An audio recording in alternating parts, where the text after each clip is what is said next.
Greetings and salutations, guys. Welcome to another podcast. Today we have Stephanie, and I want to clarify a couple things before we get started with this podcast. A couple of the people, the guests that I've had on, they've been great. I like them, but they don't necessarily fit the guideline of what I want, and that's my fault for not expressing that. So the next couple of weeks you may be getting podcasts that aren't necessarily the norm for what I want, but they're still equally as interesting. So basically what I want is, in summary, I want you to have gone through some shit. Like some shit, and you've gotten over it, you've gotten through it, and I want to know how, I want to know why, and everything in between, before and after. So the next couple podcasts may not be as deep as like what Stephanie's going to talk about and a few other guests we're going to be having in the future. But so just bear with me. Still trying to get my bearings. And on that note, if you like this video, if you're watching on YouTube, or if you like this podcast, you're listening on iTunes and SoundCloud, give it a thumbs up, leave a comment, consider becoming a patron on patreon.com for $5 a month, and shout out to Rossatello. They do not sponsor me, but you can. And on shameless plug. Why not? I have no Go shame. for it. And on that note, Stephanie, where were you born, and what time, if you know? So I know that I was born in Edison, New Jersey in 1994. Another Jersey person? But I've never lived there. So I was born there. I guess at the time where my parents lived, which I'm not even sure of where and why they went to Edison, New Jersey, to the hospital there. But that's the hospital I was born in. Okay.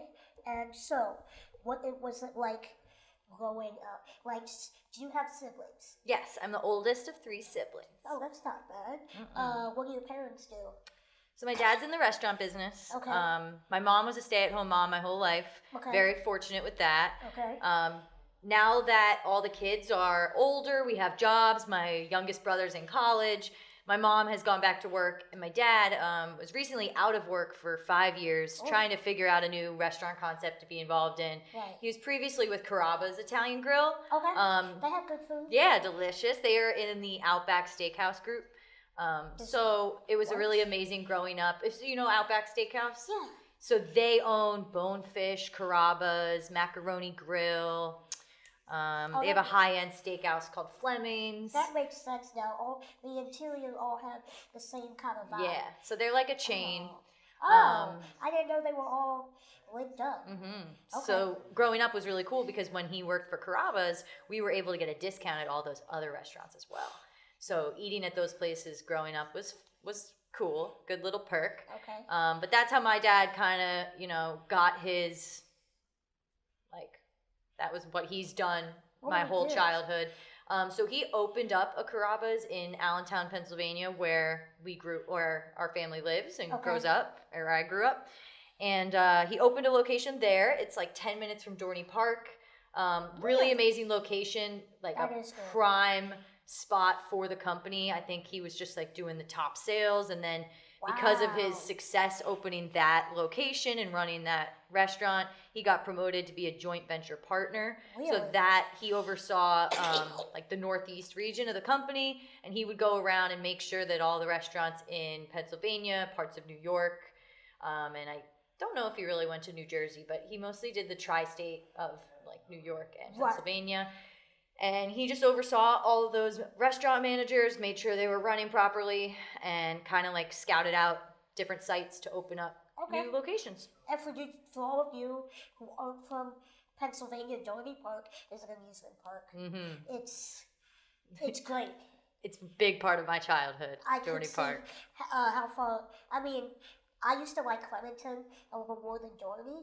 But then there's a kid, I remember specifically, me and my cousin or somebody, we were in that big pool, and this kid peed in it and pooped in it. And there was like a floating toad. In public? Yeah. There was like a floating toad. And I've never liked Clementon since then. No. Even though it's the kid's fault. But I can't blame the kid, so I'm going to blame the but park. You see poop in a pool, that's It's pretty reason disgusting. to not go back. I got out immediately. My mom's like, "Why you just got in?" I said, "Someone pooped." She said, "Good call." And, Good call for sure. So, how far did you live from Joni Park? 10, 15 minutes. Oh, that's not So far. all the kids in my grade and grade school, or like once we got of age to do things on our own, like, you know, you're 13, like you can't drive yet, but you want to be away from your parents, and like that was the fun thing to do. Everyone would get a season pass. I think it was like $100 for the year for Dorney. And all summer, like it'd be like the parents would drop us off and everyone would meet up at Dorney, ride rides, and like that was just a fun social thing to do on the weekends. It sounds like fun for y'all, and a nightmare for all the other adults that are with their kids. Yeah, having to drive or pick up was always like the parents' biggest complaint. Why? It's like, who's picking up? Because it's just all the carpooling. Like sometimes, sometimes the kids all lived in a neighborhood nearby, but some kids maybe lived like up 15 minutes out of the way in the mountains. So like I had a friend who, she was always a hike to get her back home. Right. It was always like up the mountain. So how much you want to bet all your parents were friends? Like they drop you off, they go have their own party. Yeah. And when it was close to time, they think you guys are rock, paper, scissors. Who's picking them up? I don't know. That'd be cool. Like, I don't think cell phones were really big back then. So honestly, how we let them know to come, they definitely just planned it. So maybe they did something on their own. I don't know. They probably drew straws, you know. That's not fair. I did it last time. Yeah, back in the home phones, and you'd call, "Can I speak to Melinda? Is she home?" Oh, those were the good days. Right? I love cell phones and I hate them at the same time. I couldn't agree more. But moving forward with your beautiful, amazing life, tell me more, like growing up, and why are you on this podcast? What shit have you been so through? I've been through some shit. It sucks, but I feel more comfortable talking about it and dealing with it now. But basically, like I've had an amazing upbringing. Like I have a really great supportive family that loves me, plenty of friends. Like everything in life was, you know, going pretty well. Health issues were pretty irrelevant growing up. Okay. The only thing ever happened to me that was bad that caused me to go to the hospital was getting off the school bus one day. I had my hand out, and I guess it swiped a seat on the bus, and it snapped my pinky. So I broke my pinky getting off of the bus. Ew. So I ran off the bus at my stop, ran home to my mom, and she took me into the hospital, and I got like a splint, and they put pins in it, straightened it out. That was the only issue ever. Like my finger because otherwise my finger would have been out, like really far out for the rest of my life because of how it snapped out. Yeah. So they put pins in it to straighten it. Ow. Yeah, I didn't feel it. They numbed it and everything. So I had those in for a few weeks. Awake? And when they did I think so. I don't even remember because it was so long ago. That sounds horrible. But it's the least of my worries at this point. So getting off the bus, broke the pinky. That was the only thing that ever happened to me. I've always been super healthy. That was it. Okay. So in high school, in middle school, I ran cross country. I'm very uncoordinated and very klutzy, so like I'm not that good at sports. But now, quick question: what's the difference between track and cross country? Like so cross country, you're running distance. Okay. Track, you're doing different events like sprints. You might just run like a quick sprint, or you might jump over the hurdles. Okay. You're actually on a track, like around a field. Right. Whereas cross country, you may just be running like 2 miles of distance. So those meets are just different. There's a route that like isn't on a track, if you will. Horrible. So yeah, running. It's just long distance running and having a good stamina and pace and. Nope. Yeah. Nope. That was all I was good at because it didn't entail any coordination with your hands or like batting or using a ball. So running was just like what I did. Okay. So I did that in middle school. High school, I started to do track and field. When I did, practices were after school, and I would get these migraines to the point where I couldn't go to track practices anymore because my head hurt too much. And all I would do was go home after school, lay down in a dark room, and my mom would give me like a cold compress for my head.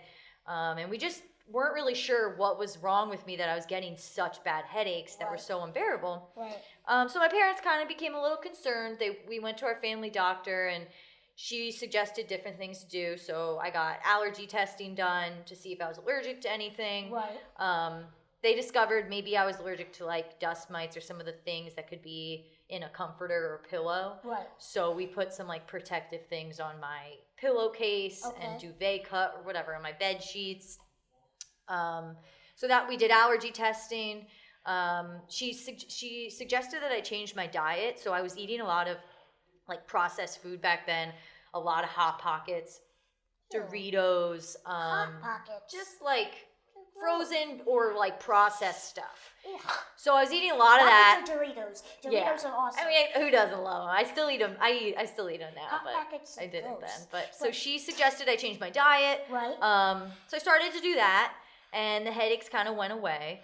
But another thing that she had me do in that process, which is kind of rare for a family doctor dealing with a teenager with migraines, she ordered me to get an MRI of my head. Right. So I get this MRI, and this is back in like 2009. Okay. I got the MRI, and they found a very, very small lesion, they called it, on my right frontal lobe of my brain. Okay. Probably like the size of, oh my God, a pinky nail, maybe even smaller. Right. So they said, hey, like we found this on there. There's no way it's causing the migraines or any headaches. It's very, very small. You very well could have been born with it, but we don't know. Right. So it's so small, it makes no sense to go in there and take it out or get a biopsy. Right. So now this is in 2009. So they're like, hey, so now that we've discovered it, we just want you to come back and get MRIs every few months to make sure it doesn't grow, move, change shape, whatever. That would mean it's active, and then they said then we would need to look into it further. So I'm like, okay, that's fine.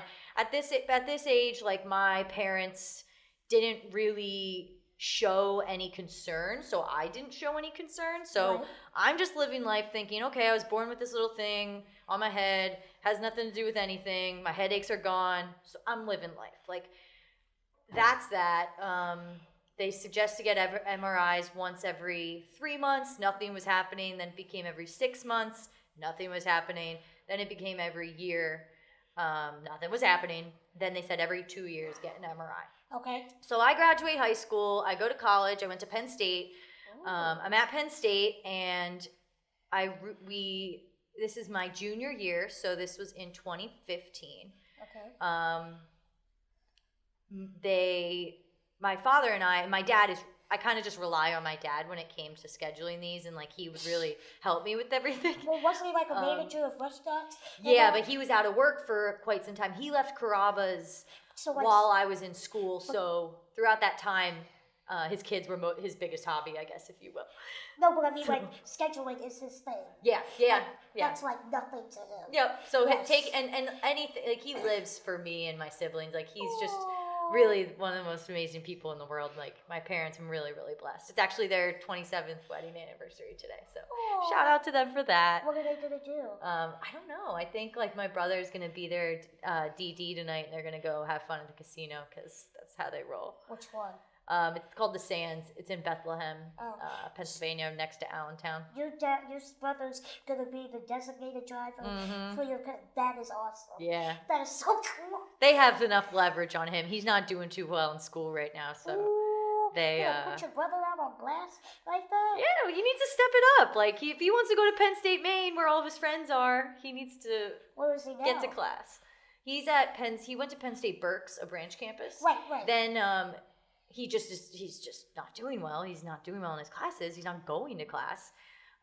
So now he's going to live at home next semester and go to Penn State Lehigh Valley and just drive and take classes there. And then hopefully he'll get up to Maine. Well, by the time he does all that, his friends are going to be gone. Exactly. And that's what I was saying. Like, you can't fail classes. You lose those credits. It's done. Right. So maybe college isn't for him, though. He wants to follow my dad's footsteps. He wants to be in the restaurant industry. He can do that maybe without a degree. So we'll figure it out. But shout out to you, brother. Supporting, yeah. Shout out, Tommy. Love you. I'm always going to support you no matter what you want to do. Just to tell Tommy I didn't graduate. Yeah. And not everyone does. And look what I have. But do it. No. Don't listen to me. Don't let me be. Sometimes it's just not your right time. Like maybe you'll go back when you're like older. Who knows? Yeah, I know. I have no interest in it either, but some do. Is he doing a 2+2? Yeah. For you who don't know, you go to Penn State, you do 2+2, which means you do 2 years at a branch campus, because Penn State has like 20 campuses. Yeah, and it's really hard to get into the main campus your first year. So most of the time, anyone in the surrounding area will go to a branch for exactly what Jess said, 2 years, and then you go back to Maine for the other 2. One, because it's cheaper. That's mainly why people do it too. The only reason why they don't get accepted into main campus isn't really because of grades, in my opinion. It's because it's just packed. So they have to make it about something. But, like, that's just my personal Yeah, it's pretty opinion. competitive. Yeah. But I was average, so I wasn't, like, above average gets in right away. Like, I just was pretty, lucky. Baseline. In my opinion, it's not based on academia. It's based on space. And it's one of those, okay, they both have 4.0s, but who did something else on top of that? Yeah, it's all about like your resume and what extracurricular stuff you do too. They put too much into account. Not that that's a bad thing. I'm just saying, little known fact. It's just my opinion. Penn State, don't come for me. I love you guys. Anyway, so your dad was scheduling these appointments. Yeah, so I'm in college, and it's like my junior year, and we got my first MRI in 3 years because we missed a year. Right. So in this 3 years time span, the lesion on my brain grew 25% bigger. And they were like, okay, it grew. We got to take a look deeper into this. We're not sure. It could be active. Right. So rather than take a biopsy, it's so small, we're just going to go in and take it out. Right. So this was in 2015. How did they take it out? They had to cut my brain open or cut my head open. So, no, I was asleep. They knocked me out. Okay. Because I know not to be dumb, but some surgeries, they'll wake you up to make sure. I was knocked out. So this is my junior year of college. This is the year that I was supposed to turn 21 and celebrate my 21st birthday. I'm up at Maine College because I did the 2+2, but I went to Altoona my first 2 years, which is 30 minutes outside of State College. So it's kind of in Bumblefuck, Pennsylvania, like not a place you really want to be other than doing school things. Like I will never go back to Altoona. I've been there once. I met a lot of great people. It was okay, good times, but main campus was the only place I wanted to be. I had a friend tell me a long time ago about Altoona people. She said she goes... We called them Altoids. Altoids, yes. She says, whenever I go to the dentist, I go back to Altoona, where she's from.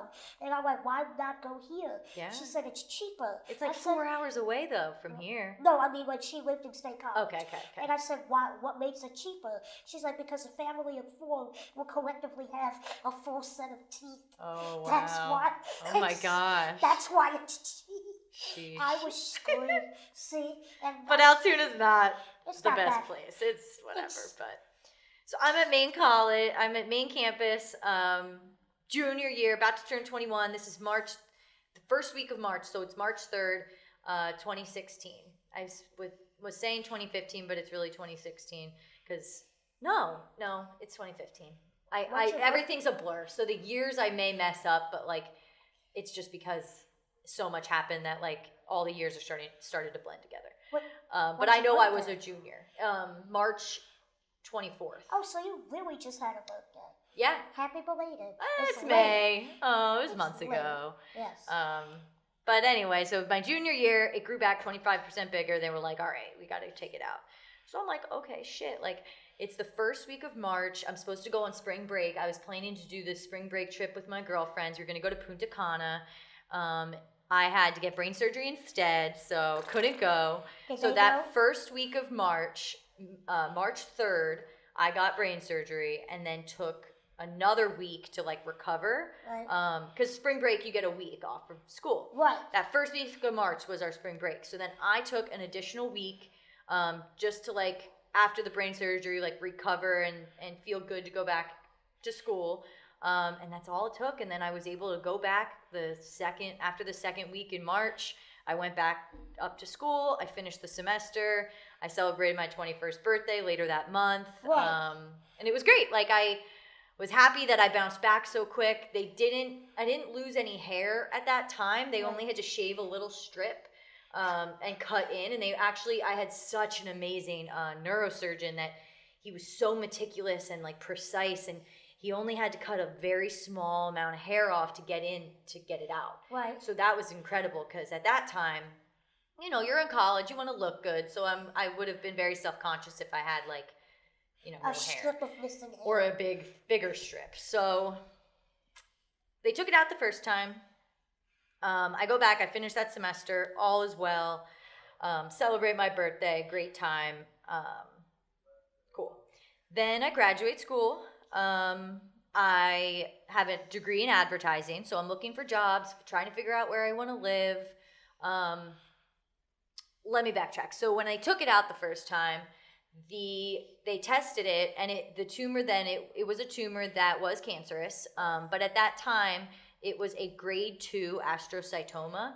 So that's just like a lower grade cancer, and they didn't feel the need to do any chemo or radiation after taking it all out. Right. But they were like, well, we need to continue to get MRIs every couple months to make sure it doesn't grow back, because even though he was able to do a full resection of the tumor, there still could be remaining cells lingering on my brain that could duplicate and another one could grow back. Right. So, you know, we have to be cautious and make sure that doesn't happen. So I was just still getting MRIs every 3 months. Okay. Nothing grew back.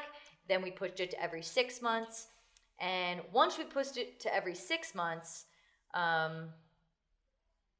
it grew back. And this time it was a grade 4 glioblastoma, really aggressive stage of cancer. Okay. And it just grew back like full size, like what it was. Damn. Pretty fast. Like for what they had to take out the first time? Yeah. So it was like it pretty much grew right back to like being that 25% bigger mass. So fortunately, like I'm getting these MRIs and they found it. Right. And that was, let me backtrack again. So I had it taken out. Graduated college, finished school, trying to figure out a job where I'm going to live. I looked into New York City, but like it was very expensive and I didn't really like my opportunities there. And then I've always been a Philadelphia sports fan. Philadelphia is only an hour from Allentown, which is where I do my hospital visits at Lehigh Valley Hospital in Allentown. Right. They've been with me throughout the whole experience. So I just like I stick to my team there. Right. And my parents still live in that town. So I just always drive that hour to like see them and take care of everything there. Oh. So I looked into jobs. I ended up finding this company called WeWork at a job fair. I applied. Long story short, got the job at WeWork, moved to Philadelphia, started that job in August 2016. And my previous brain surgery was in March of 2016. Okay. So this is October 2016. I moved to Philadelphia. I start this job at WeWork. Life's good. It's so fun. The company is very cool and new. This one? Not this location. So I was hired to open the 1601 Market Street location. Okay. That was our third spot that opened in Philadelphia. What was the first? The first one was Northern Liberties. Okay. So there's the one in the Piazza. Okay. Then we opened up Walnut Street, 1430 Walnut, which is above the Cheesecake Factory. Right. And then we opened up 1601 Market. And then this one? And then this one. I've been to all of them. Cool. Yeah, this one opened in January. But the of other that year. one. But the one on 17th, 16th. Walnut. 16th Market? Yeah, I haven't been to that one. Oh, okay. You should check it out. That's like my baby. That's where it all began. So I started at WeWork. I started in August. October, my MRI showed that it grew back, and I was like, oh my God, like I just started this amazing job. Like this tumor is back. Like fuck my life. Like sorry for the profanity, but like I mean I'm devastated. You can curse this stuff. So I figured this is a pretty free speech. Like it's rated E on iTunes. Got it. Explicit. Okay, so cool. Yeah, so fuck. But anyway. Does that feel good? Yeah, I thought it yes. was. So it's back and I have to just take it out again, and they wanted to do it ASAP because they were like, well shit, like my last one was 3 months ago, the MRI, and then in 6 months it grew back at full size. So they were like, whoa, this is like, we need to get it out again. Right. So that following week, they had availability to do the surgery. So like the late October of 2016, I got my second brain surgery. Right. They took it out again, and that's when they tested it and realized that it is it's called a secondary tumor. Okay. So because they knew that because they knew that like primarily it was a grade 2 astrocytoma, and it changed to the grade 4. Okay. So because it's a grade 4 and it was a glioblastoma, which is like just a very aggressive type, they were like, we need to do radiation and chemotherapy. Very fortunately, the chemotherapy for brain cancer is it's called Temodar is what I took, and it is in pill form. Oh, so I didn't need to go to the hospital every day. I still need to go to the hospital every day for radiation. Right. But I didn't have to go and sit there in the chair and get the IV of chemotherapy, which you have to do with, or you get a port with like breast cancer, and it's just like it's a more difficult, unfortunate process. So I was able to just take it in pill form before bed, which was, I mean, it ruined my stomach. The nausea that comes with chemotherapy is no fucking joke. It's so hard to get through, but. I lost my hair. I was on a steroid, so I gained a lot of weight. I was eating whatever I wanted because I just didn't care. So this was October 2016, right as I started WeWork. I tell WeWork what's going on, and they couldn't be more amazing. Like, take the time you need. Your job's still here. That would be kind of. Oh my God! That would be dickish. But I'm thinking about from their perspective. This was just when they entered the Philadelphia market, opening their company here. So we had just opened a building. We didn't have much of a team yet. Our staff was still very new, and so me not being there just kind of like was hard for them because they have a market to run and grow and help build this brand in Philadelphia, and I had to leave right away. But it's not like you asked for no. But I just like I care too much, and whatever. So that was kind of them. Just from a business standpoint, any other place would be like, that is really we need to move forward. Yeah. Right. So really appreciate WeWork for that. Right. Definitely. But so then I took time off from October when I got the surgery until January. I took that time off from work to do my radiation because I did 6 rounds of radiation. How often? And it was every day for, I guess, a certain number of weeks. There was a way that truthfully, it's blurry as heck to me now, but I had to do a portion of radiation with the chemotherapy, and then it was just chemotherapy. And when it was just chemo, I was able to come back to work. So that's when I returned in January, and I was able to still like live at my place in Philly, work, and then take my chemo at night. And I still came into work. So what does it feel like? Because I have my everyone knows I'm a doctor, but my biological grandma had breast cancer, and she told me she wouldn't wish chemo or radiation therapy on her worst enemy.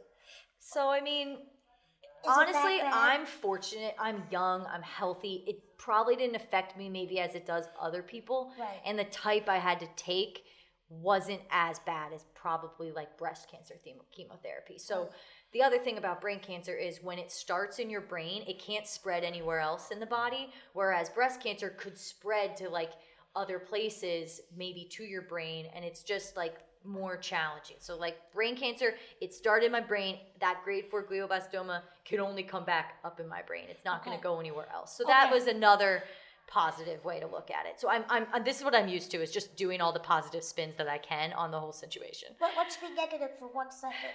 What is it like? What do you mean? Let's just.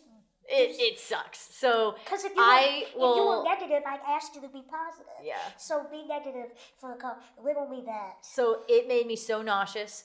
They gave me pills to take for the nausea, but they give you diarrhea. Disgusting. Like, didn't want to have to deal with that when truthfully I smoke weed every day, and weed helped everything. Okay. So I just smoked my whole way through chemo. I just got very blazed in my parents' basement, and that's how I dealt with it. Are they cool with that? They aren't, but when all this happened, they were like, do what you need to do, which I respect a lot, because my parents aren't okay with really weed. They don't do it themselves. They don't enjoy smoking. They've never been about it. So I felt disrespectful in a way of like doing it in their house, but at this point, you got to come to terms with, like, I could die tomorrow. Like, Right. who knows how long I'm going to live. Like, those realizations I always pushed off to the side because I just didn't really think it was real because I had no side effects. Like, those migraines only happened in 2009. And when you were in high school. Right. And they went away. So that was such a blessing that happened because I never would have found this tumor now unless it got to be like I was older, it got very large, and I had a stroke or a seizure, and they found it the hard way. And it might have been too late. Yes, and because of where it was on my brain, the right frontal lobe, I'm right-handed, so the left frontal lobe houses most of the control, like your motor skills, personality traits, and different things along those lines. So if it was on my left frontal lobe and they had to operate, there could have been an issue with the surgery that affected me in the long term. Right. And I wasn't because it was on the right frontal lobe. They were able to take it all out. Nothing happened. Like I can still drive a car. I can still work.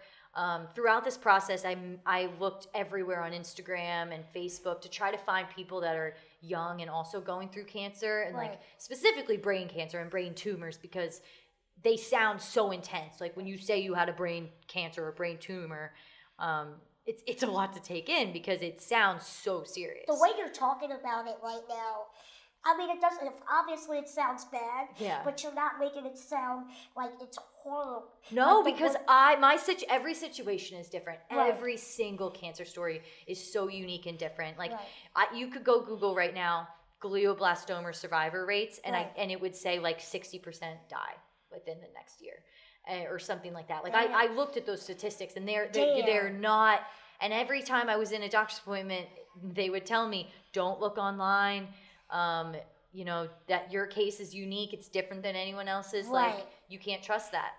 So that's the way I have to look at it. Is that I could have not found it back in 2009 when it was super small. That family doctor who randomly ordered an MRI saved my life. Because then you had something to monitor, and wow. And eating Doritos and Hot Pockets like shit saved my life. Because I never would have gotten the migraines, and it never would have been found. So at the end of the day, it's a blessing. Are you telling people to eat Doritos and Hot Pockets? No, it's rare. Like you're never gonna go spend all the money to get an MRI of your full body because who knows? Half of these people in the world could have a tumor somewhere in their body, and they don't find it until it gets hard, and you find it the hard way. Right. But then again, you walk outside and you could get hit by a car. Like you could die at any moment. So you can't. Oh, I'm sorry. Jazz was hit by a car at one point. Yes. I'm so sorry, Jazz. I'm kidding. I don't. It's true. I know, but yes, you could get hit by. I lived. I think. Yeah. You're alive. You're kicking. I think. Yes. That was pretty funny though. Yeah. So yep. That's the story pretty much. So now I get MRIs every 3 months. I did lose my hair. So when I first came back to WeWork that January, I was so not myself. I had gained weight. I was still on the steroid. So when I was on the steroid, my face puffed up big time. Right. I just didn't feel like pretty. I lost my hair. So I had this wig made that my insurance covered. No. So I've had 3 wigs. This is my 3rd wig now that I almost don't need. So like I think in a month or 2, I don't need it anymore. Really? But yeah, I have quite a bit of hair underneath. And I only really lost, the radiation is what made me lose my hair. The chemo did it as well, but the radiation made me lose it more. And because the radiation was targeted at the area that it was at, I only lost like the front part of my hair. So everything in the back of my head stayed. And it was funny because as it growed in, it looked like a mullet. So like everything grew short in. And now it's finally getting longer to the point where like, I will hopefully be able to style it and look like this because half of this, like this is my real hair underneath. Right.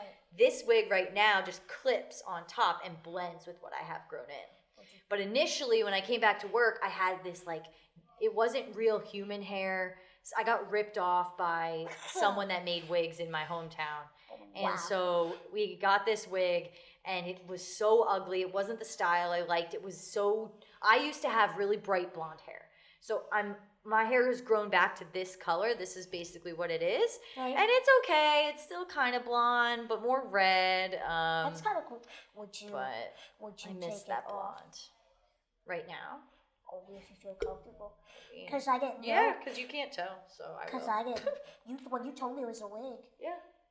So it's just right now, like, sorry, I hit the microphone, but it's what makes me comfortable. Like, I have a lot of hair. Yeah. And it's growing in pretty frizzy, and I'm not comfortable. Like, I want it to look like how the wig looks. Like, I want to be able to curl it and have that, like, off the shoulder little chop. What's wrong? Like, you have enough hair on the sides to cover it in the front. You could do, like... I wear hats. Like, trust me, on the weekends, I never wear my wig. I just wear baseball hats, or I'm starting to be able to, like, do a little half-up situation like this. So I foresee that, like, this summer, I'll be able to ditch the wig. One, because it's going to get really hot. I think you could ditch it now. And everyone's saying that, but I'm not comfortable yet. I can't style it the way I want to yet, so I'll get there. I'll dare you to wear it out. I did it on Monday night, actually, to work. I came into work for a meeting, and I didn't wear this. And everyone was like, whoa, is that your real hair? And I'm like, yeah. Because all my coworkers, like, know, and they're very supportive, and they... it's good. I can't wait until I want you to take it off. I'll tell you what, I'll wear a bikini. Not kidding. Hey. If you take it, no, you will never be able to see it. Trust me. When I'm ready, I'll take it off. I'm excited for you to be ready. Yeah. But congratulations. Thanks. But that was the hardest part. Is I've been really self-conscious of everything from losing my hair because it's a security blanket. My bright blonde hair that was natural was like one of my favorite qualities about my appearance, and losing that really hurt me. So when I had this new wig and I like had a puffy face, I just didn't feel pretty, and like I had no confidence, and you need confidence sometimes to do well in your job, and it just was hard. Were you doing sticking pins back in? So there's clips, and now it's just like clipping into my head, and we're good.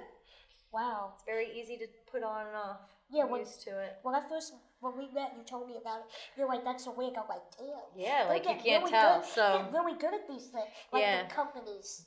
Wow. They do. But so the first wig I got ripped off because the guy was telling us that human hair wigs were way out of our price range, like thousands of dollars.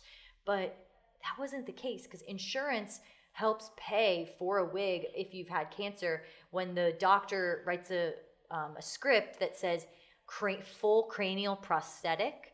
That's how it'll get approved from insurance. Oh. So I had that, and he took it, the first guy, and he gave me this synthetic hair wig, so it wasn't even real human hair, and it was impossible to style. The part was bad. The cut was bad. Was it itchy? Yeah, and it just I just didn't like the way it looked. It wasn't what I wanted anyway, and I had a wig. It was better than nothing because at that point I had no hair, so I needed it, but I hated it. Did you need it? Did you need it? Yes. The wig? Yeah. Why, could you have shaved it off and let it I could have fully, so I had hair in the back. Like, I never lost the back of my head. I get that. But, so, I didn't want to just cut all that off and be bald. Right. And personally, I didn't want to be bald because I just feel like everyone then immediately knows, you must have cancer. And I didn't want to be walking around making it obvious. So I liked having that hair in the back because then when I didn't wear the wig, I always had a baseball hat on and it just looked like a ponytail, and you don't know what's underneath the hat. So I could get away with people having no idea, and that's how I liked it. I didn't want anyone to know. Maybe it's just me, but if I saw you or say other people who are bald, I don't think cancer. Women, I think maybe they just, because that's actually becoming the style. Yeah, it is. Don't have women are bald. Yeah. I just would have thought you wanted the style and you were being in with the yeah, I think maybe I'm concerned too much about what others think, but... Or maybe it could be me because I don't notice anything. So, what do you... I guess, a couple of my questions. So, what does it mean? Do you feel like, looking back, not that high school, because you're still a kid, do you feel like you took life for granted? No. And this is a weird thing. I had such a good... I'm still to this day don't know what I want to do in life. I like my job, but it's a job. At the end of the day, I have to just make money to survive, and you want a career. I don't know. Like, I went to school for advertising, but I'm not passionate about it. I just needed a degree because I know how the world is. So I've never found my passion necessarily in life. And from getting sick, like, and you think, oh my God, I could die tomorrow. Like, what's the most important thing to me? And it truthfully just is falling in love. Like, I just want to find my soulmate in life, and I want love more than anything in the world. Like, my parents are so madly in love, and I just, that's it. And it's one of those things that you can't force, and it has to happen naturally, and you have to put all that in perspective. So, like, but that's the biggest thing, is thinking that I could die tomorrow. And, like, I always thought, I'm going to get married. I want to have a family. I want to be, like, just like my mom was, like a great stay-at-home mom, and have, like, that's what I always expected my life to be. And now I'm like, hey, I might not find someone, and I need to probably focus on a career. And so I'm just still very much at loss for, like, my life's purpose, and, like, maybe that's your only fault. I really don't know. Is that you have a plan instead of just, you had a plan instead of letting life happen. So now you disappointed when you don't have to be. Yeah. But that's the thing, like, I'll find someone someday. Like, there's no rush, and I have to keep thinking of it that way. Like, my MRIs are continuing to be clear right now, so every 3 months I get an MRI still. So it's so far so good. Do you get scared, get anxious? I get anxious, yeah. I just had one every 3 months. So I just had one the second Friday of May. I think it was the 9th or 10th, but it was all clear, so that was good. My next one will be in August. So does that give you comfort, or are you anxious from now until August? I am I live in the expectation that it's not going to come back. And that's the way I have to live. Okay, I understand. Because if I think about it, I'll just probably, like, be depressed, and I don't want to live like that. So I'm trying, like, in the past 2 years, I've worked my butt off at WeWork, and I'm finally starting to have a social life again. I go out for drinks with friends more. From when I returned to work, all I was really doing was working or going home and getting high by myself in my room and watching TV, or, like, sitting on my phone, or, you know, I like to color, I like to do art. So that's all I did, and that's what made me comfortable. And now I'm, like, really not being that homebody anymore, and I'm like being my more outgoing self, because I was class secretary in high school. Like, I was a very outgoing, like, fun person, and I just got so, like, hermit-like and comfortable being in my room because I lost all my confidence from my appearance, and I just wasn't myself anymore. And I'm finally back in more of an outgoing, like, personable place, and so that feels good. So I'm actually looking for an apartment in the city more. I'm over outside of the city in Manioc, Roxborough now. So you should go to Sterling. The Sterling? I can't afford the Sterling. Yeah, too pricey. But I'm gonna go in just be like, I asked them, like, can I come in and look around? Yeah. They're like, for what? I'm like, because I'm nosy. Yeah, I just want to know what they look like at least. I saw something on the news. One apartment, I guess, like the top, like the penthouse, was like $250. Mm-hmm. A month. Huh? $250K. Yeah. Okay, that sounds right. Yeah, I was like, $250. Yeah, like, let me pack my things. Yeah, no. What are you looking for in the city? Like, what do you like? A 2-bedroom apartment. So the house I live in Roxborough. So that's the other thing.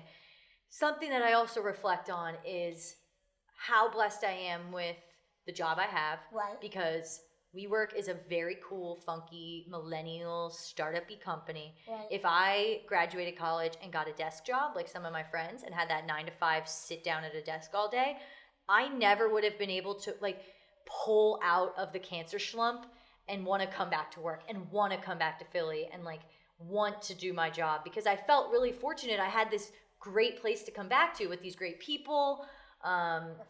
This community and the relationships is amazing. So if I didn't have WeWork, I don't think I could have pulled out of my cancer slump. And if I didn't have my current roommates, I don't think I could have pulled out of it either. I got so lucky meeting this girl on Craigslist who had a just bought a house in Manayunk and had 2 bedrooms that she was trying to find girls to move into. Okay. So I reached out to her Craigslist post. We grabbed drinks. Lucky. We grabbed some margaritas. We hit it off. I've lived there for the past 2.5 years. She's become one of my best friends. And we have another roommate who is from South Carolina, and that's who I'm actually moving and looking for this apartment with. And they've just become 2 of my very best friends, and they've been so supportive and there for me, and I'm just so lucky to have them. You all have your own bedrooms? Yeah, we're looking for a 2-bedroom place, and we all currently have our own bedrooms. You have all your own bathrooms? I share a bathroom with Marissa, who is my roommate. I'm gonna move in. Because that's how fights start amongst women. Yeah. You all had to share a bathroom. But we're fortunate that house is great. Like, there is a really beautiful kitchen. There's a great little outdoor space. We have plenty of space and all that. That is the key to female living, is make sure at least everyone has a bedroom. True. Because if not, all hell can break loose. Everyone needs their own space. People get homicidal over that. Totally. Ugh. Well, on that glorious note, and because the battery's running low. Oh, yeah. Yeah, I should have plugged it in. Oh, well. On that glorious note, I always ask people, we have to end with something positive. Okay. I always ask people, do you have any questions for me? And hopefully you say no. And the next question is, well, then you got to tell me something funny that's happened in your life, like a funny life story. Okay. Do you have any questions for me? I don't. I think I know your story pretty well. Oh, thank God. Good. Okay. Gotta hear something funny from your childhood. Oh my God, I don't know. Something that you might have believed as a child, like anything. Put me on blast here, Jazz. I don't know. That's the point. Yeah. Something funny. I don't know. I loved avocados before everyone else did, and I had an Instagram account that's called Anything Avo, and I used to post pictures of avocado memes and things all the time, and it's since, like, I still have it, but I never post on it anymore. Oh my God. My breakfast I would make every single day was avocado on toast with, like, an egg on top. And I would make that, like, every day, and that's what I would post almost every day, and I just felt like it was getting old. I didn't have many other avocado things to make, so I just You probably would have ditched it. been the only one that didn't find me weird. I got from Chili's a cup of Chipotle. Not Chipotle. What, guac? Guac. Yeah. And I just ate it. Yum. People were like, you're weird. I would need some crunch or chips with that, but probably delish. It was very good. They make good guac there. So you have is this Instagram still active? Yeah, anything_avo. Hit me with a follow. There's some good, like, avocado drawings and memes on it, but I don't really keep up with it anymore. Did you draw the avocados? No. I thought you said you like drawing and art and coloring. Yeah, I'm not that good, though. Okay. All right. So, well, on that... Not even a funny thing. Like, saying that avocado thing isn't even funny. It's amusing. I'll just go, ha. Yeah. Is that good? Ha. Doesn't make me laugh, but probably won't make anyone else laugh. But they'll just be like, that was strange. Yeah. On that positive avocado note, I'm with you on that. I love avocado. Yeah. I had it the other day. It's healthy. It's a good fat for you. Yes. I had it with dinner the other day. Ugh, so good. Yeah. Especially, like, I went to California. They have really good avocados. Yeah, baby. That's because it's right near Mexico. But well, I'm curious about what's going to happen with the export of avocados now that this wall. Get them while you can. This wall. We don't hear about it anymore. I know. It's been a few months, I wonder what happened. I don't know. Well, right now, he's convincing everyone he's not colluding with Russia. So, like, that's his biggest... Yeah, he's preoccupied. Well, maybe we'll get back to the wall one Maybe. day. I hope not. But did you know, according to him, he's going to start doing DNA tests for people? Yeah. Interesting. That's a good thing to spend money on. He thinks that, like, you know, the illegal immigrants at the border, he wants to make sure the children that they have in their custody are actually theirs. So he's like, it's going to take 2 weeks only per DNA test. I'm like, really? I had no idea. What a waste of time. What a waste of and energy. What a waste of life. But on that note, thank you so much for joining me. Of course, Jazz. Thanks for having me. Yes, this was fun. Yeah, I'm glad we finally got it done. For all the people out there who have been through or are going through cancer right now, I hope you found this podcast interesting. If you're not going through anything cancerous, thank God, and maybe you can learn something from it. Realize whatever you're going through right now really isn't that bad, because somebody's always going through something worse, and worse than her, and less, and so on and so forth. And with that being said, thank you guys for watching. Again, comment on my YouTube channel if you're watching it, and comment and give this podcast a heart and a rating if you're watching it on listening to it on iTunes and SoundCloud. Thank you guys, and goodbye.